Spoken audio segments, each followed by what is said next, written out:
지금부터 예수사랑교회 주일 예배를 시작하겠습니다. 다 함께 조용히 기도하시겠습니다. 성소를 향하여 너희 손을 들고 여호와를 송축하라. 천지를 지으신 여호와께서 시온에서 내게 복을 주실지어다. 아멘. 2월의 마지막 주일입니다. 우리 모두 사순절을 보내며 주님을 더욱 깊이 생각하고 묵상하는 우리 예수사랑교회 모든 교우들 되게 하여 주옵소서. 예수님의 이름으로 기도드립니다. 아멘. 아멘. 네, 우리 다 함께 평화의 인사 나누시겠습니다. 할렐루야. 네, 여러분들 모두 다 평안하시고 늘 행복하시고 또 여러분들의 삶 가운데 기쁨이 넘치기를 간절히 소망합니다. 우리가 어디에 있든지 예배에 온전히 참여할 수 있게 되기를 바라고요. 우리가 진심으로 마음으로 우리의 영으로 하나님을 예배할 수 있는 우리 모두가 되기를 간절히 소망합니다. 네, 우리 이 시간에 교회 소식을 몇 가지 전해드리겠습니다. 생명의 삶 3호로가 나왔습니다. 신청하신 분들은 예배 후에 나가시면서 한 권씩 가져가시면 되겠고요. 댁에 계신 분들은 연락 주시면 제가 원하시는 분들께 한 권씩 전달해 드리겠습니다. 그리고 우리 교회는 현장 예배와 온라인 예배를 병행하고 있습니다. 주일 오후 1시에 교회 본당에서 예배드리고 있고요. 마스크를 착용하고 또 서로 거리를 두고 방역 지침을 준수하면서 그렇게 예배드리고 있습니다. 또 온라인 예배는 페이스북과 유튜브 또 홈페이지를 통해서 여러분들이 참여하실 수 있습니다. 여러분들 집에서 예배드리시는 분들은 온전히 예배할 수 있는 그런 예배자로서 부끄럽지 않게 그렇게 예배에 참여해 주시기를 바랍니다. 2021년도 또 새 학기를 시작하면서 타운에 돌아온 학생들 중에 우리 교회 전체 카톡방에 초대되지 않은 우리 친구들이 있습니다. 여러분들 혹시 아시는 분도 있으면 서로 초대해 주시기를 바라고요. 또 전체 카톡방을 통해서는 교회의 중요한 공지라든지 또 알림을 전하게 됩니다. 그러니까 여러분들이 함께 이 전체 카톡방을 통해서 함께 소식도 나누고 또 서로 교제할 수 있도록 그렇게 해주시면 감사하겠습니다. 네, 우리 이 시간에는 준비된 찬양 영상으로 함께 찬양하시겠습니다.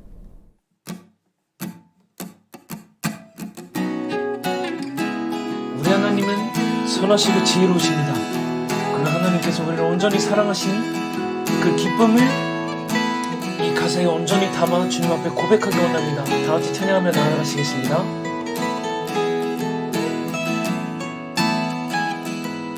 내 마음을 가득 채운 내 마음을 가득 채운 주 향한 찬양과 사랑 어떻게 표현할 수 있나. 수많은 찬양들로 그만 표현할 길 없어 다시 고백합니다. 수많은 멜로디와 찬양들을 드렸지만 다시 고백하기 원하네. 주님은 나의 사랑 삶의 중심 되시오니 주를 찬양합니다. 주 사랑해요. 주 사랑해요. 온 맘 다여 말로 다 할 수 없어. 오 주 사랑해요. 찬양 받아주소서. 내 마음을 가득 채운 주 향한 찬양과 사랑 어떻게 표현할 수 있나. 수많은 찬양들로 그만 표현할 길 없어 다시 고백합니다. 수많은 멜로디와 찬양들을 드렸지만 다시 고백하기 원하네. 주님은 나의 사랑 삶의 중심 되시오니 주를 찬양합니다. 주 사랑해요. 온 맘 다하여 말로 다 할 수 없어. 오 주 사랑해요. 찬양 받아주소서.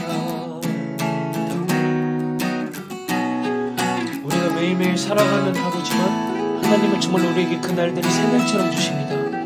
그 은혜에 기뻐 찬양할 수 있었으면 좋겠습니다.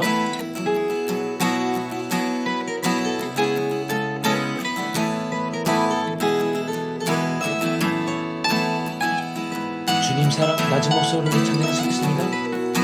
주님 사랑 다시 고백하는 새날 주심 감사해요. 다시 고백하는 찬양. 주님 찬양 다시 고백하는 찬양 주심 감사해요. 목소리로 찬양하시겠습니다. 주님 사랑 다시 고백하는 새날 주심 감사해요. 주님 사랑 다시 고백하는 찬양 주심 감사해요. 주 사랑합니다. 주 사랑해요. 온 맘 다하여 말로 다 할 수 없어. 주 사랑해요. 찬양받아 주소서. 마지막으로 찬양하시겠습니다. 주 사랑해요. 온 맘 다하여 말로 다 할 수 없어. 주 사랑해요. 찬양받아 주소서.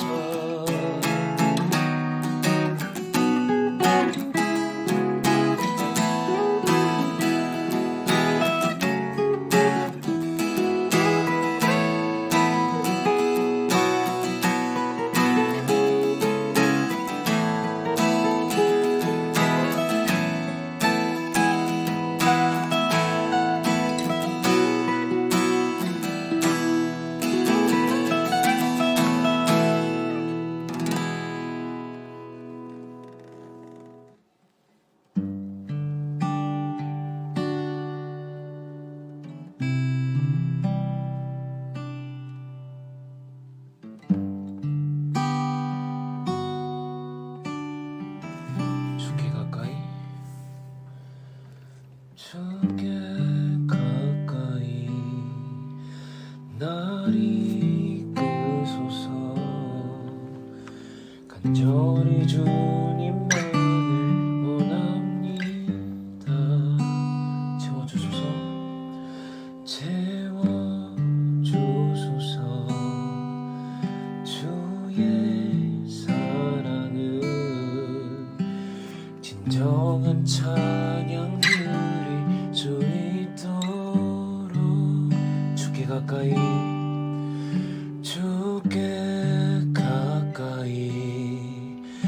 날 이끄소서.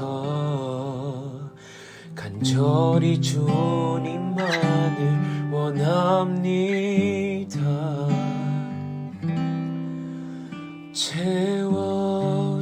채워주소서. 주의 사랑을 진정한 찬양 드릴 수 있도록 목마른 나의 영혼 주를 부르니 나의 맘 만져 주소서. 주님만을 원합니다. 더 원합니다. 나의 맘 만져 주소서.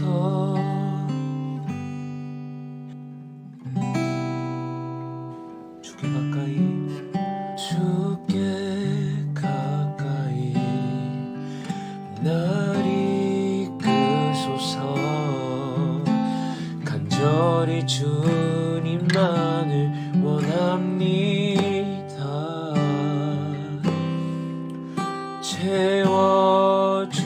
채워주소서. 주의 사랑은 진정한 찬양 드릴 수 있도록 목마른 나의 영혼 주를 부르니 나의 마음 만져 주소서. 주님만을 원합니다. 더 원합니다. 나의 마음 만져 주소서. 목마른 나의 영혼 주를 부르니 나의 마음 만져 주소서. 주님만을 원합니다. 더 원합니다. 나의 마음 만져 주소서. 마지막으로 찬양하시겠습니다. 목마른 나의 영혼 주를 부르니 나의 마음 만져 주소서. 주님만을 원합니다. 더 원합니다. 나의 마음 만져 주소서.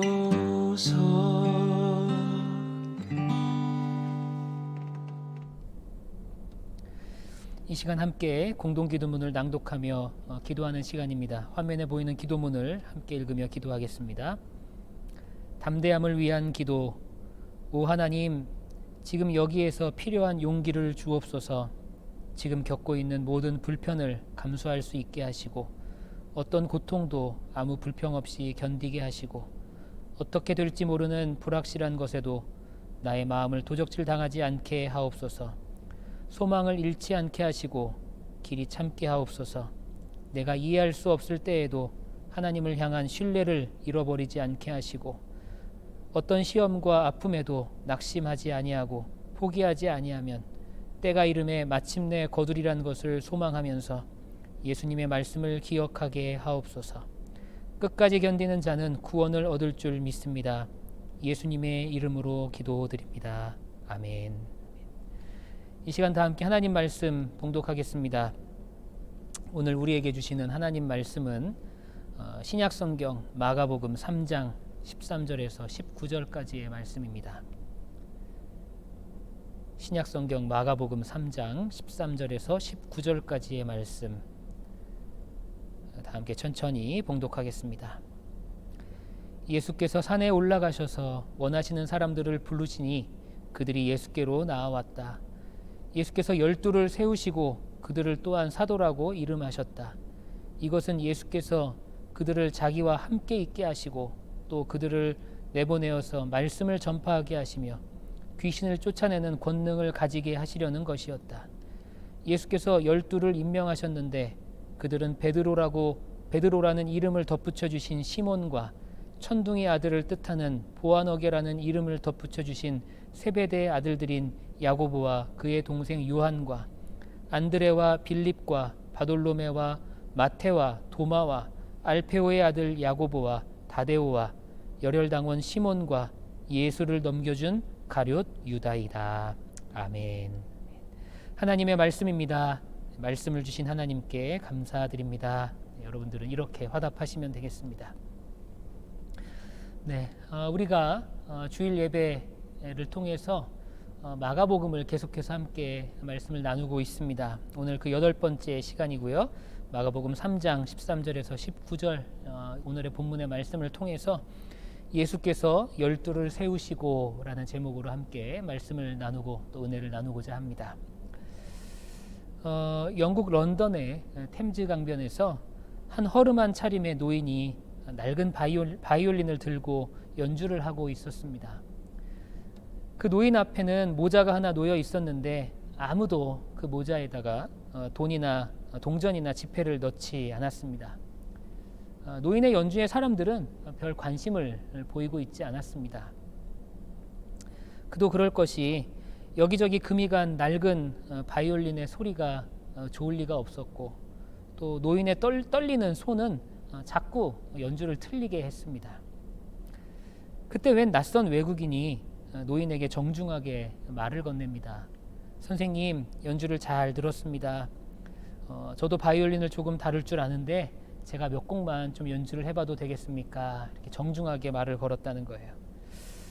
그러자 그 노인은 이 낯선 외국인에게 자신의 낡은 바이올린을 건넸습니다. 이 외국인은 잠시 현을 조율하고 나서 천천히 연주를 하기 시작합니다. 그러자 그 낡은 바이올린에서 놀랍도록 아름다운 선율이 이 템즈 강변에 퍼져 나가기 시작했고, 또 순식간에 사람들이 그 선율을 따라 모이기 시작했습니다. 이 연주에 감동한 사람들은 노인의 모자에 돈을 넣기 시작했고, 수북히 쌓인 돈이 수북하게 쌓였고, 또 그러자 그와 함께 연주가 끝이 나게 되었습니다. 그러자 그를 알아본 누군가가 뒤에서 이렇게 소리를 쳤습니다. 아니, 저 사람은 파가니니가 아닌가? 그렇게 소리를 쳤다는 겁니다.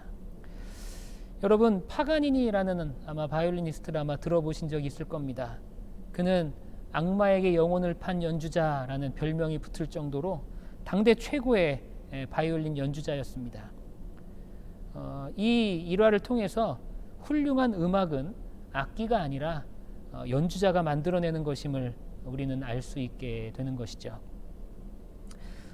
사람이 미래다, 사람이 먼저다, 이런 사람이 중요하다는 의미의 이런 슬로건들은 기업이나 또 정치권에서 자주 사용하는 그런 슬로건입니다.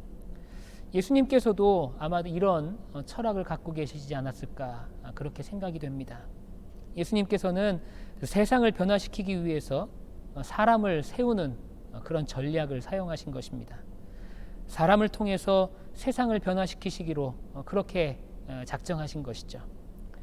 그래서 그는, 우리 예수님께서는 공생의 기간에 가장 중요하게 여기셨던 사역 중에 하나가 바로 사람을 세우는 일, 바로 제자를 세우는 일이었습니다.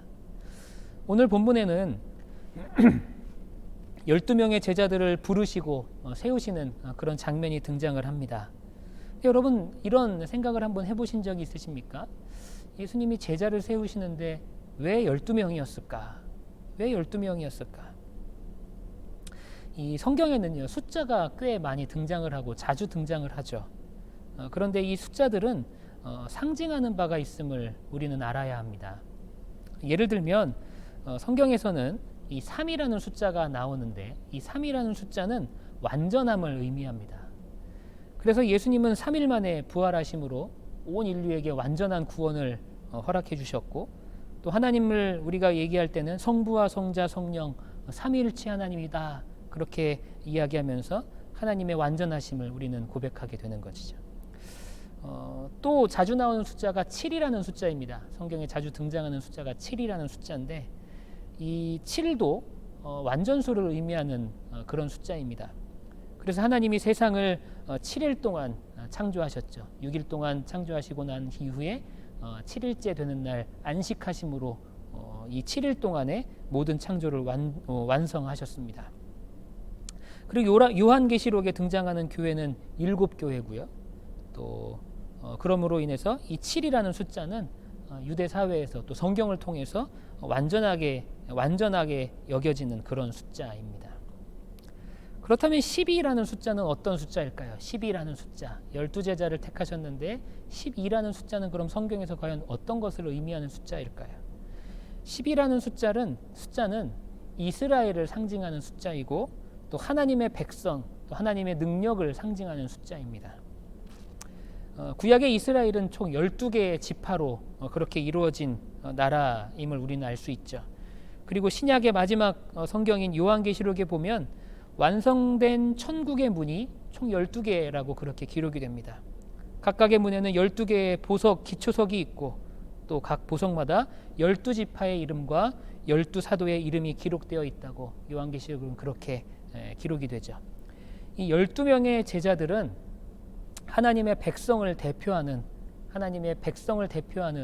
그런 공동체라는 의미가 담겨 있는 것입니다. 그리고 주님께서는 여전히 제자들을 부르고 계시고 제자들을 여전히 세우고 계신다는 사실을 우리는 꼭 알아야 합니다. 우리는 이 부르심을 통해서 놀라운 신앙의 비밀들을 발견하게 되는데, 오늘 말씀 시간을 통하여서 이 놀라운 신앙의 비밀들을 함께 찾아갈 수 있는 그런 시간이 되기를 소망합니다. 그것이 무엇입니까? 첫 번째로 예수님의 부르심은 예수님의 주권적인 선택이었음을 우리는 알게 된다는 겁니다. 예수님께서 제자들이 필요하셔서 제자들을 부르시죠. 그런데 어떤 자들을 부르셨습니까? 13절에 보면 이렇게 기록이 됩니다. 예수께서 산에 올라가셔서 원하시는 사람들을 부르시니 그들이 예수께로 나아왔다. 여러분, 예수님께서는요, 사람들을 부르실 때, 제자들을 부르실 때 주님께서 원하시는 사람들, 원하시는 제자를 부르셨다라는 겁니다. 재밌는 건 일정한 기준이 나열되어 있지 않아요. 어떤 사람, 어떤 기준을 가진 사람, 그런 기준이 나와 있지는 않습니다. 단지 예수님께서 원하시는 사람을 부르셨다, 그렇게 선택하셨다, 그렇게 기록이 되어 있죠. 여기서 우리는 예수님께서 제자들을 부르시고 선택하신 기준이 바로 예수님의 주권적인 선택이었음을 우리는 알게 됩니다. 예수님의 주권적인 선택이었다는 겁니다. 그리고 이 제자들의 배경을 보면 예수님의 부르심의 기준이 또 분명히 세속적인 것과는 굉장히 다르다는 것을 우리는 알게 됩니다. 여러분, 제자들의 명단을 보시면 어떤 것이 느껴지십니까? 제자들의 공통점이, 제자들은 다양한 배경을 가지고 그렇게 예수님께 부르심을 받았지만 이 제자들에게는 한 가지 공통점이 있습니다. 그것이 무엇일까요?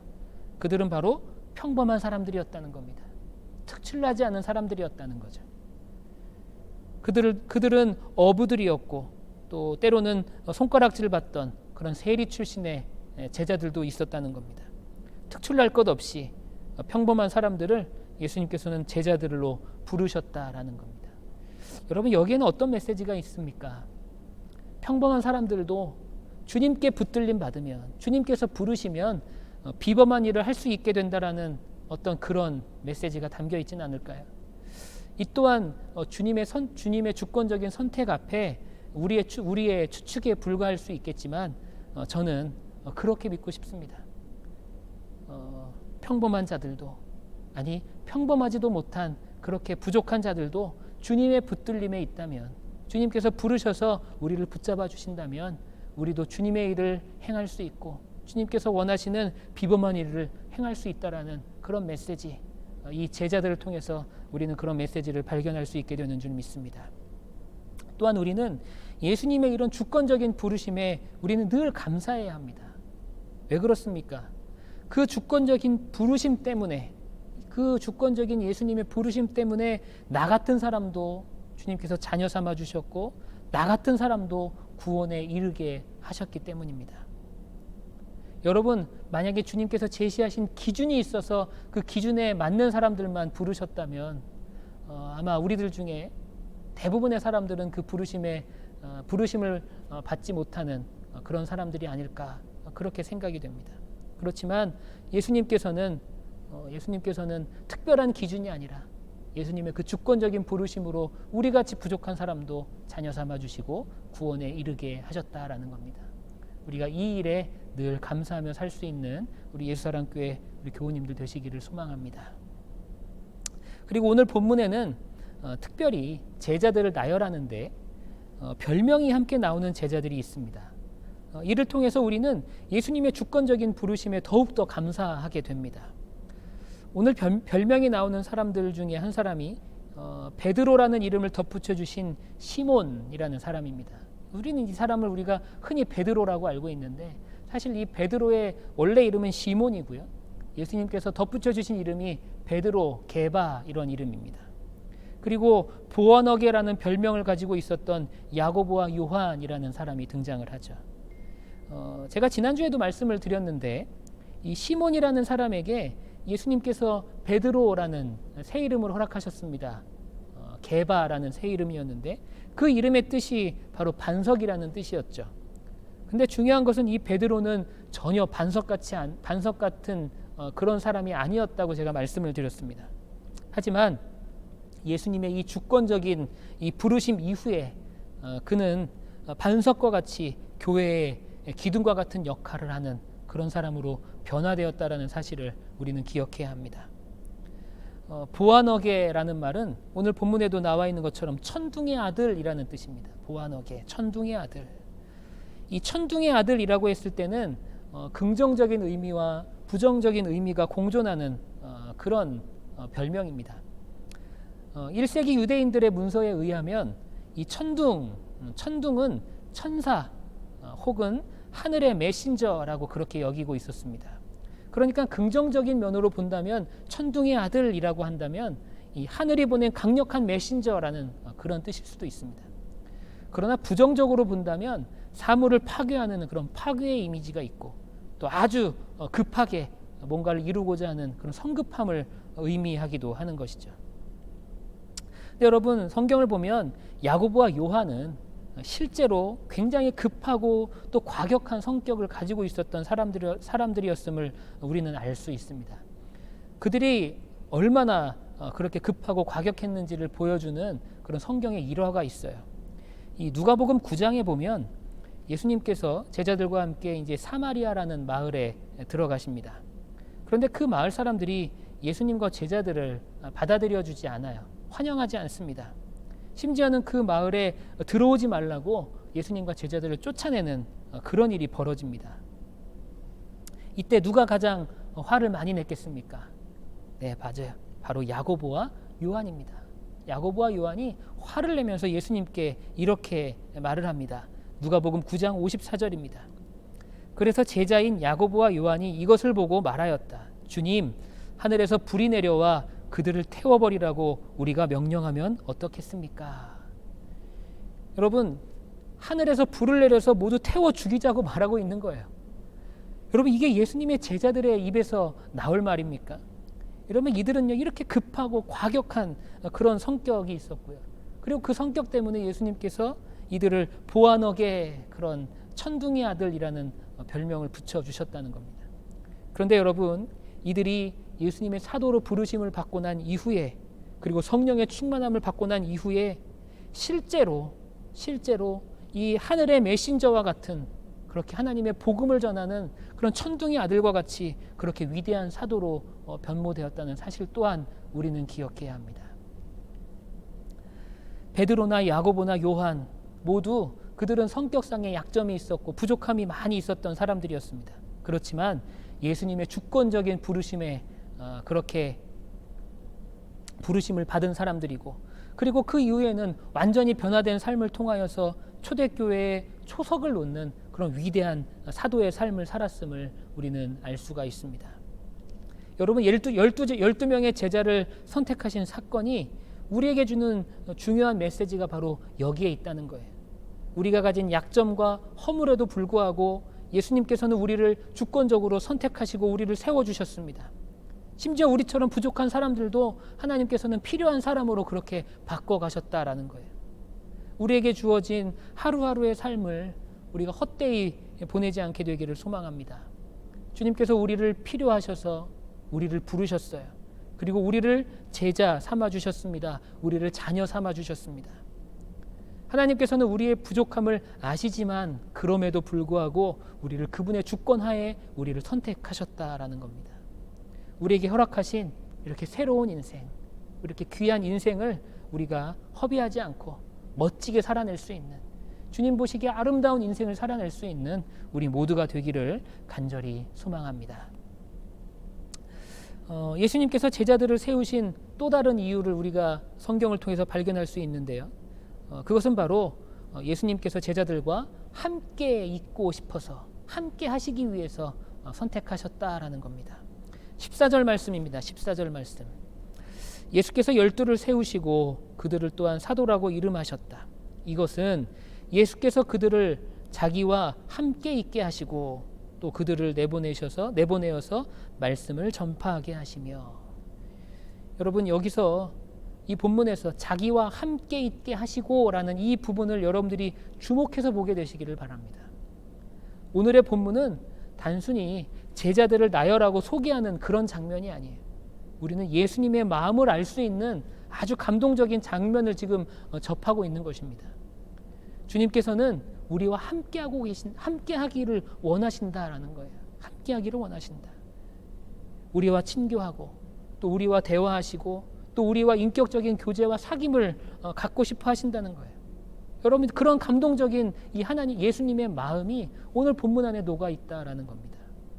여러분, 이 말씀을, 이 장면을 여러분들이 꼭 깊이 한번 묵상해 보시기를 소망합니다. 예수님께서는 우리를 사랑의 대상으로 부르고 계신 거예요. 그래서 사도 바울은 고린도전서 1장 9절에서 이렇게 놀라운 고백을 합니다. 하나님은 신실하신 분이십니다. 하나님께서는 여러분을 부르셔서 그 아들 우리 주 예수 그리스도와 친교를 가지게 하여 주셨습니다. 여러분, 이 예수님과의 친교는 단순한 교제, 단순히 서로 알아가는 것, 그런 것들을 넘어서는 그런 의미의 친교입니다. 예수님께서 제자들과 함께 하시면서 그들을 내보내셔서 말씀을 전파하게 하신다고 그렇게 말씀하시죠. 우리는 예수님과 함께 하면서 친교하면서 영적인 훈련을 받게 된다는 그런 의미를 내포하고 있는 거예요. 이것이 제자 공동체, 예수님께서 부르신 그 제자 공동체의 모습입니다. 예수님의 부르심으로 하나가 되고 함께 교제하면서 친교하지만 더 나아가서 영적인 훈련을 통해서 하나님의 사명을 감당하는 것, 그것이 바로 제자 공동체의 모습이라는 겁니다. 여러분, 이것이 현재를 사는 우리에게도 굉장히 중요한 의미를 줍니다. 왜냐하면 지금의 이 교회 공동체, 지금의 신앙 공동체인 이 교회 공동체가 바로 예수님의 제자 공동체를 지금 대체하고 대신하고 있기 때문에 그렇습니다. 때문에 교회가 제자 공동체와 같이 되어야 돼요. 제자들의 모습을 바로 우리가 가지고 있어야 한다라는 겁니다. 예수님이 제자들과 함께 교제하고 친교하고 또 제자들을 영적으로 훈련시키시면서 사명을 감당하게 하셨던 것처럼 현재 우리가 속해 있는 이 신앙의 공동체, 이 예수사랑교회라는 이 신앙의 공동체가 그런 제자 공동체의 모습을 회복해 나가야 한다라는 겁니다. 간절히 바라기는 우리 예수사랑교회가 이런 제자 공동체의 본질을 제대로 이해하고 또 온전히 이루어 가기를 간절히 소망합니다. 공동체원들 간의 교제와 친교가 필요합니다. 아주 중요해요. 그러나 영적인 훈련이 없다면 그것은 잘못된 것입니다. 반대로 영적인 훈련만을 강조하고 공동체의 교제와 사랑이 없다면 그것 또한 건강하지 못한 거예요.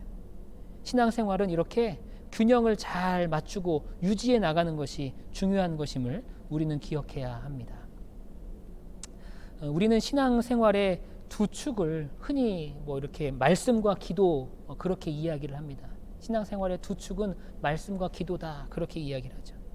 우리 신앙의 선조들은 이 말씀과 기도를 이 수레의 바퀴에 비유하곤 했습니다. 수레의 바퀴가 제대로 달려 있어야 이 수레가 앞으로 잘 갈 수 있잖아요. 그러니까 이 말씀과 기도가 이 수레를 떠받치는 바퀴라는 거예요. 그런데 중요한 건 바퀴가 잘 달려 있는 것도 중요하지만 바퀴의 크기가 같아야 합니다. 바퀴의 크기가 다르면 한쪽이 크고 한쪽이 작으면 어떻게 됩니까? 바퀴가 작으면 수레가 앞으로 나가는 것 같지만 결국에는 한 바퀴 돌아서 제자리로 오게 되는 거죠. 바퀴의 크기가 다르면 그런 바퀴의 크기가 불균형하면 그런 일이 벌어진다는 거예요. 앞으로 나아가기 위해서, 앞으로 똑바로 나아가기 위해서는 양쪽의 바퀴의 크기가 동일해야 합니다. 여러분, 이것은 신앙생활의 균형이 중요함을 우리에게 알려주는 표현입니다. 말씀과 기도의 균형이 잘 잡힌 신앙생활이 건강한 신앙생활인 것처럼 교회 공동체도 교제와 훈련 그리고 사랑과 또 영적인 사명 이런 것들이 잘 조화롭게 이루어져 있어야 한다라는 거죠. 여러분, 교회에는 반드시 해야 하는 그런 본질적인 사역들이 있습니다. 모든 교회가 이 사역을 해야 해요. 교회의 전통 안에서 그렇게 교회의 본질적인 사역이라 그렇게 일컬어지는 그런 네 가지의 큰 사역이 있습니다. 캐리그마, 메시지를 선포한다라는 의미예요. 예수 그리스도의 복음을 전하는 모든 사역을 의미한다고 볼 수 있습니다. 예배 사역도 넓은 범주로 보면 어떻게 보면 캐리그마의 사역입니다. 선교 사역도 여기에 해당이 될 수 있겠죠. 그리고 디다케라는 사역이 있어요. 디다케. 가르침과 권면이라는 표현인데, 교회 안에서 성경 공부나 제자 양육 이런 양육 프로그램을 통해서 제자들을 길러내고 성도들을 길러내는 모든 사역이 바로 여기에 해당한다고 볼 수 있겠습니다. 디아코니아라는 사역이 있어요. 디아코니아, 봉사와 섬김입니다. 봉사와 섬김. 예수님께서 섬김을 받으려 함이 아니라 섬기려 왔다고 말씀하셨죠. 우리가 그것처럼 우리가 이웃을 섬기는 사역을 우리 또한 열심히 해야 합니다. 이것 또한 교회의 근본 사역이라는 겁니다. 코이노니아, 교제, 친교라는 뜻입니다. 교제, 친교. 하나님과 인간의 교제, 하나님과 우리의 교제뿐 아니라 성도와 성도들 간의 친밀한 교제도 여기에 포함이 돼요. 근데 여러분, 이 교제와 친교 통해서 우리가 반드시 전제로 해야 되는 것은 뭐냐면 하나님의 사랑을 근거로 교제하고 친교해야 된다는 겁니다. 여러분, 이 네 가지가 바로 모든 교회가 해야 하는 교회의 본질적인 사역입니다. 캐리그마, 디다케, 디아코니아, 코이노니아. 여러분, 우리 예수사랑교회가 이 교회의 본질적인 사역의 균형을 이루는 그런 교회가 되기를 소망합니다. 한쪽만 너무 잘하는 것도 문제고요. 이것을 다 열심히 잘하는 것, 이것을 우리가 최선을 다해서 다 열심히 하려고 노력하는 것, 그게 중요하다라는 거예요. 우리가 할 수 있는 최선을 다해서 교회의 사명을 이루어가는 그런 아름다운 신앙의 공동체, 그런 제자의 공동체가 바로 우리 예수사랑교회가 되기를 간절히 소망합니다. 네, 오늘의 말씀을 정리합니다. 예수님께서는 예수님의 필요에 의해서 사람들을 부르셔서 제자로 삼아주셨습니다. 그 부르심은 전적으로 예수님의 주권 하에 이루어졌다라는 사실입니다. 그 주권적인 부르심이 바로 우리에게 은혜로 다가온다는 것이죠. 또한 예수님께서는 함께 하시기 위해서, 예수님과 함께 하시기 위해서 제자들을 부르셨어요. 친교와 교제를 통해 함께 하시면서 또한 그들을 훈련시키셨습니다. 제자 공동체, 신앙 공동체인 우리 또한 이렇게 균형 잡힌 신앙생활을 해야 된다라는 거죠. 특별히 교회의 본질적인 사명의 균형을 잘 잡아가는 우리 교회가 되어야 할 줄 믿습니다. 여러분, 우리를 제자로 부르신 예수님께 늘 감사하게 되시기를 바랍니다. 그분과 매일매일 동행하면서 또 교제하면서 친교하면서 그렇게 살아가게 되시기를 바라고, 또 그와 함께 신앙의 균형을 잘 잡아가는 우리 예수사랑교회 모든 교우님들이 다 되시기를 간절히 소망합니다. 여러분, 오늘 말씀 기억하시면서 한 주간 주님과 친밀한 교제 가운데 그렇게 살아가실 수 있는 우리 예수사랑교회 모든 우리 성도님들 되시기를 기도하며 축원합니다. 다 함께 기도하시겠습니다. 주님, 우리를 제자로 불러주심을 감사합니다. 그 부르심에 합당한 삶을 살아갈 수 있도록 도와주시고, 그 부르심에 합당한 열매를 맺을 수 있는 우리의 삶이 될 수 있도록 인도하여 주옵소서. 주님과의 친밀한 교제뿐 아니라 주님으로부터 귀한 훈련도 함께 받아 우리가 사명을 감당할 수 있는 우리 귀한 우리 모든 성도들 될 수 있도록 인도하여 주옵소서. 예수님의 이름으로 기도합니다. 아멘. 아멘. 네, 우리 이 시간에는 함께 함께 찬양하며 헌금하는 시간입니다. 우리의 마음과 헌금을 함께 봉헌하는 시간인데, 헌금하기를 원하시는 분들은 벤모와 페이팔을 통해서 온라인으로 하실 수도 있고요. 또 교회로 체크를 보내주셔도 되겠습니다. 우리 다 함께 준비된 영상으로 함께 찬양하며 또 봉헌하겠습니다.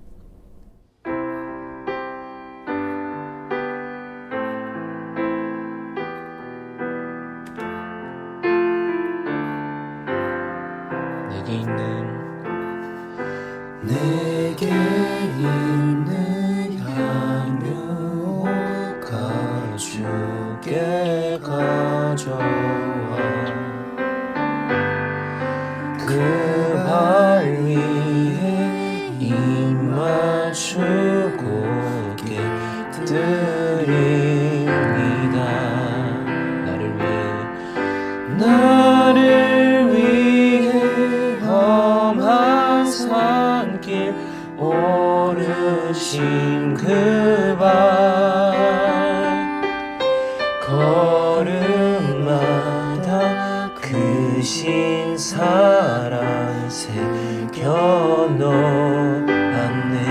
부터 찬양하시겠습니다. 내게 있는 향유옥합 주께 가져와 그 발 위에 입 맞추고 드립니다. 나를 위해 나를 위해 십자가에 달리신 그 발 흘린 피로 나의 죄를 대속하셨네.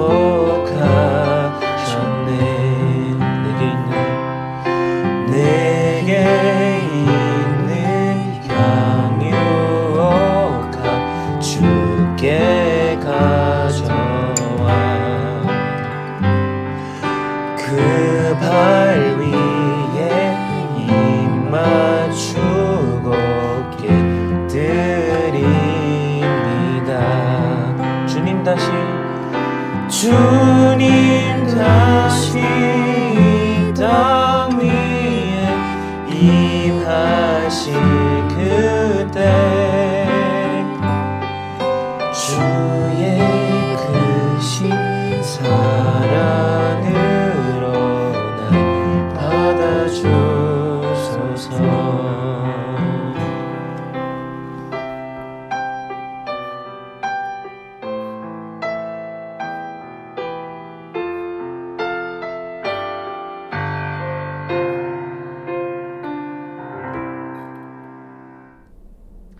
드리신 헌금을 위해 다시 한번 기도하시겠습니다. 주님 감사합니다. 저희들 거룩한 주일 맞이하여 이렇게 예배할 수 있도록 인도하심을 감사합니다. 우리가 또 성전에서 각자의 삶의 자리에서 예배하는 우리 모든 성도들의 예배를 주님께서 흠양하여 주시고 우리들의 삶을 받아 주옵소서. 주님께 감사하며 여러 가지 모양으로 주님께 예물을 드립니다. 이 예물 주님께서 받아주시고 또 어려운 중에도 힘든 중에도 구별하여 예물 드리는 모든 성도들의 그 손길을 주님이 기억하여 주시고 주님께서 은혜와 축복으로 채워 주옵소서. 이제는 우리 구주 예수 그리스도의 은혜와 아버지 하나님의 무한하신 사랑하심과 성령님의 감화 감동 역사하심 충만케 하심이 우리 함께 예배하고 있는 우리 모든 성도들과 또한 그들의 삶의 자리 가운데 이제로부터 영원히 함께 하시기를 간절히 축원하옵나이다. 아멘. 네, 오늘 예배를 모두 마쳤습니다. 여러분들 한 주간도 평안하시기를 바라고요. 주님의 은혜 안에서 늘 승리하시는 귀한 삶을 사는 우리 모두가 되기를 소망합니다. 감사합니다.